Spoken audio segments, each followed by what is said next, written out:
تلوار ہماری آپ کے کہنے پر چلے گی اور آپ کے کہنے پر رکے گی۔ امام عالی مقام نے فرمایا وہ ظالموں، اگر بچانا ہوتا تو میں اپنے قریبیوں کو بچا لیتا، حضرت عقیل کے فرزند کو بچا لیتا، حضرت مسلم کی اولاد کو بچا لیتا، اپنے والد کے لڑکوں کو بچا لیتا، اپنے بھائیوں کو بچا لیتا۔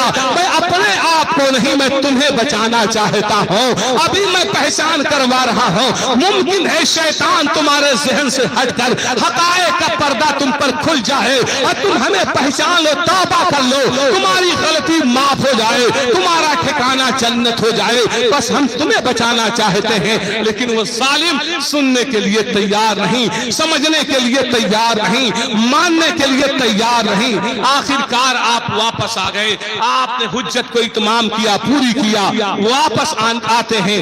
دیکھا حضرت علی اکبر اجازت چاہ رہے ہیں، کہا اے امام عالی مقام اجازت دیجئے۔ جب بار بار اصرار کیا ہے، بار بار کہا ہے کہ مجھے اجازت دیجئے، اجازت دیجئے، تو حضرت علی اکبر رضی اللہ تعالیٰ عنہ کو حضرت امام حسین رضی اللہ تعالیٰ عنہ نے اجازت دے دی ہے۔ ہاتھ میں تلوار خود دیا ہے، امامہ خود باندھا ہے، جبہ خود پہنایا ہے، گھوڑے پر سوار خود کیا ہے۔ عمر حضرت علی اکبر کی 18 سال تھی۔ آپ کا چہرہ بالکل حضور صلی اللہ علیہ وسلم سے ملتا تھا۔ صحابہ کرام کہتے تھے جب ہمارے دل میں طلب پیدا ہوتی تھی، طلب پیدا ہوتی تھی، ہم سب لوگ دیکھنا چاہتے تھے کہ نبی کریم کا رخ زیبا دیکھ لیں، بے چین ہوتے تھے تو ہم حضرت علی اکبر کا چہرہ دیکھا کرتے تھے، کیونکہ بالکل نبی کریم کے چہرے کی طرح ان کا چہرہ تھا۔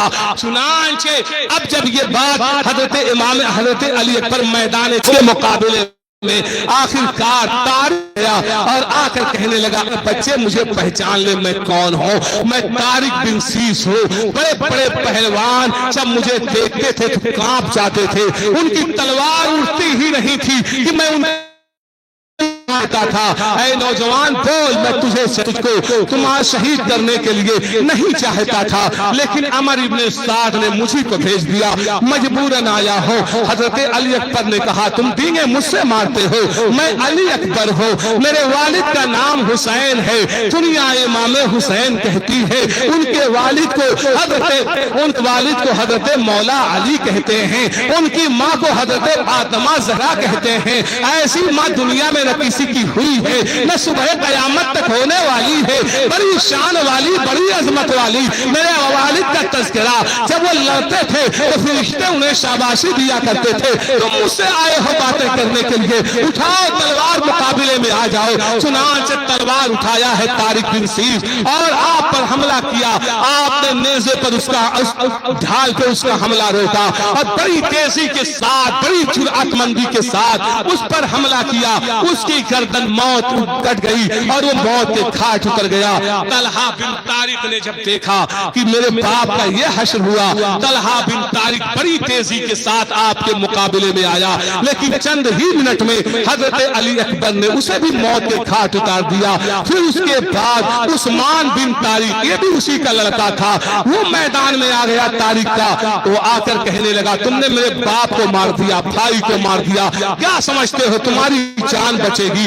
اب تمہاری جان بچنے والی نہیں ہے، میں ضرور تمہیں موت کے گھاٹ اتار دوں گا، میں تمہیں ضرور شہید کر دوں گا۔ آپ نے فرمایا تم بھی اپنا زور لگا لو۔ چنانچہ ایک ہی وار میں اسے بھی موت کے گھاٹ اتار دیا۔ اب کسی پہلوان کے اندر جرأت ہی نہیں ہے، کسی کے اندر طاقت ہی نہیں ہے کہ آپ کا مقابلہ کر۔ ابن سعد کہنے لگا اے علی اکبر تمہارا چہرہ نبی کریم سے ملتا ہے، تم اپنے باپ کا ساتھ چھوڑ کر میرے پاس آ جاؤ۔ دیکھو یہاں بہترین پانی کا انتظام ہے، شربت کا انتظام ہے، دولہا بنا کر لے جائیں گے، تمہیں میں کوئی اعلیٰ عہدہ دکھا دوں، دلوا دوں گا اور ضرور تم اعلیٰ درجہ پالو گے۔ حضرت علی اکبر کہتے ہیں کہ تم اپنے باپ کی ناخلف اولاد ہو، جو دولت کے چکر میں تمہارا باپ نیک تھا، تم بگڑ چکے ہو، تم یہ امید رکھتے ہو ہاشمی نوجوانوں سے قسم خدا کی ہم اپنے جسم کا ایک ایک قطرہ بہا دیں گے لیکن ہرگز ہم دام فریب میں نہیں آئیں گے. چنانچہ آگے بڑھتے ہیں, حملہ کرتے ہیں, کبھی میمنہ پر, کبھی میسرہ پر, کبھی مقدمہ پر حملہ کرتے جا رہے ہیں. یزید آ کر کہتے ہیں اے امام علی مقام, اے والد محترم, اگر اجازت ہو تو ہم کو کچھ پانی کے اگر قطرے مل جائیں تو ہم جائیں ان یزیدیوں کو ان کے چھکے چھڑا دیں. انہیں دکھان کی اولادیں ہیں, ہم کہاں ہمیں اللہ تعالیٰ نے کیسی قوت دی ہے. امام علی مقام نے فرمایا یہ میرے پاس انگوٹھی ہے, اسے چوسو سکون مل سکتا ہے.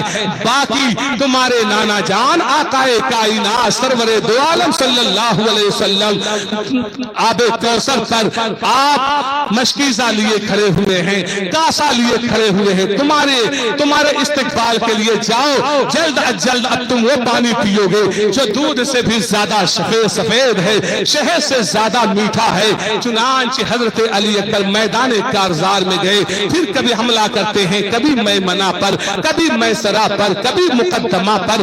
غرض کی یزیدیوں کو کاٹتے جاتے ہیں, دائیں بڑھتے ہیں, دائیں انہیں کاٹتے ہیں, بائیں جاتے ہیں, بائیں انہیں کاٹتے ہیں, آگے بڑھتے ہیں. آخرکار ان لوگوں نے 4000 لوگوں نے گھیر کر آپ پر تیروں کی بارشیں شروع کر دی. آپ کے جسم کو لہو لہان کر دیا, آپ کے جسم کو زخمی کر دیا, آپ کے جسم کو زخمی اور چور چور کر دیا. آپ گھوڑے سے گرے اور جام شہادت نوش کر لیتے ہیں. انا للہ و انا الیہ راجعون. اس کے بعد حضرت علی اصغر کی ماں امام علی مقام کے پاس آتی ہیں اور کہتی ہیں یہ چھوٹا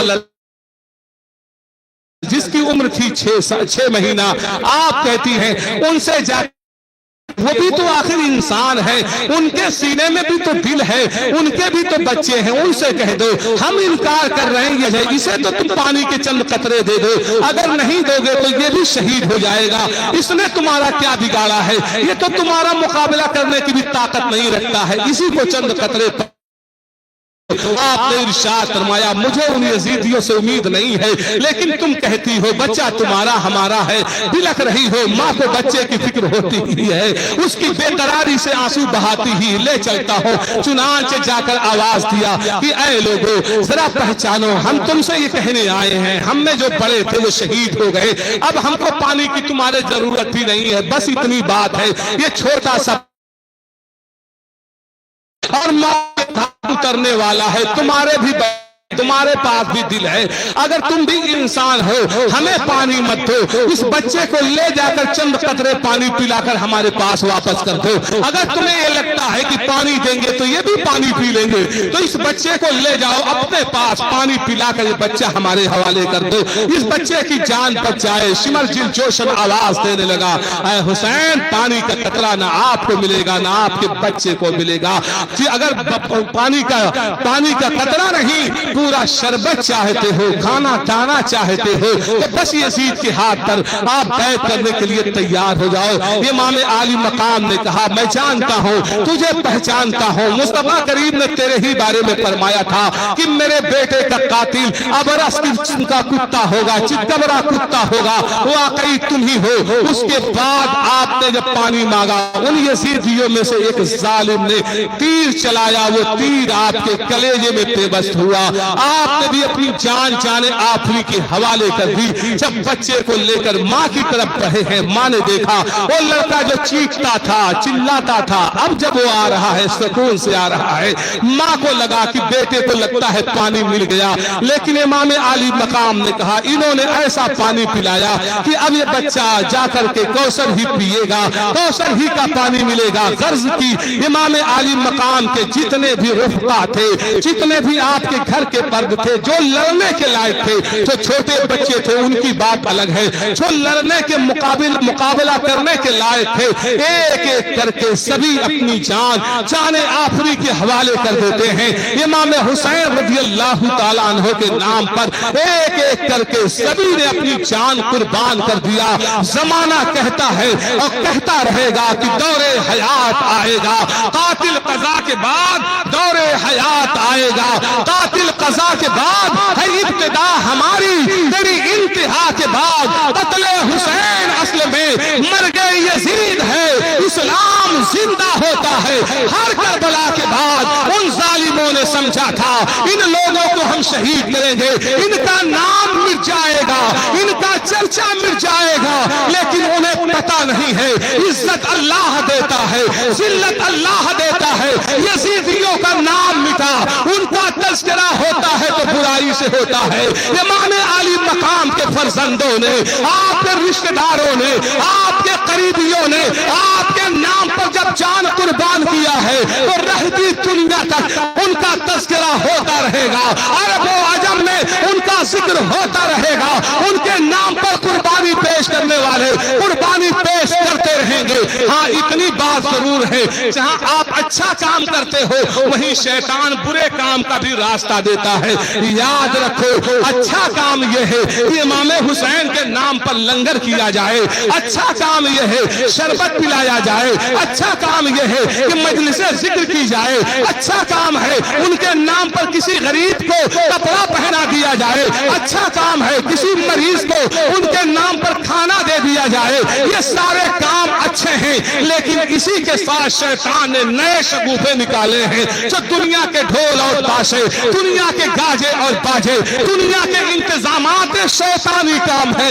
یاد رکھو اس سے بچتے رہنا، اس سے اعراض کرتے رہنا۔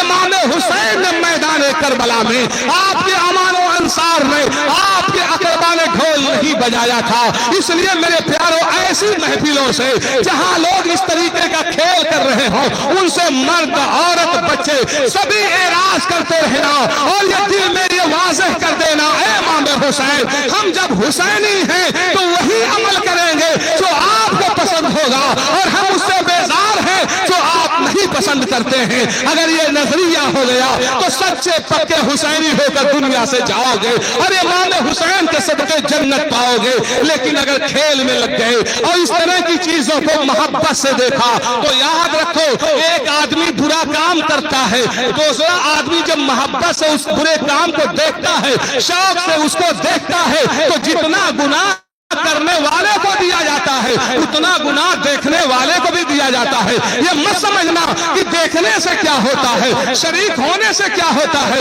یاد رکھو دیکھنا اتنا ہی جرم ہے جتنا کرنا جرم ہے۔ مجلس میں جہاں رہو گے عذاب آجا اگر ہے، آخرت میں یا دنیا میں تو عذاب آ کے رہے گا۔ چنانچہ قوم لوط پر جب عذاب آنے والا ہوا تو یاد رکھو جب حضرت جبریل آئے دیکھا 70,000 لوگ نماز رات کو پڑھ رہے ہیں، رب کی بارگاہ میں گئے، کہا رب قدیر جس علاقے کو تو تباہ کرنا چاہتا ہے اس علاقے میں تو 70,000 لوگ سجدہ کر رہے ہیں رات کی تاریکیوں میں۔ رب نے ارشاد فرمایا جاؤ ان سب کو ہلاک کرو، کیونکہ انہی کی گلیوں میں برے کام ہوتے ہیں۔ یہ نماز تو رات کو پڑھتے ہیں لیکن جب برا کام کرنے والے کرتے ہیں تو یہ انہی کے ساتھ شریک بھی ہوتے ہیں، انہی کے ساتھ رہتے بھی ہیں، انہی سے ملتے جلتے بھی ہیں۔ اس لیے جب عذاب آیا تو سب پر آیا، سبھی کو ہلاک کیا گیا۔ اس لیے میرے پیاروں ان مجلسوں کے قریب ہو جو شرعی ہے، جہاں ثواب ملتا ہے ان سے دور ہو جائیے جہاں گناہ ملتا ہے۔ اللہ تبارک و تعالیٰ سے دعا ہے مولا تبارک و تعالیٰ ہم سب کو سچا پکا حسینی بن کر زندگی گزارنے کی توفیق و رفیق عطا فرمائے۔ یہ انشاءاللہ تبارک و تعالیٰ حضرت امام حسین شہید کربلا کی شہادت آپ کا کل سماعت فرمائیں گے۔ آمین آمین وما علینا الا البلاغ المبین برحمتک یا ارحم الراحمین۔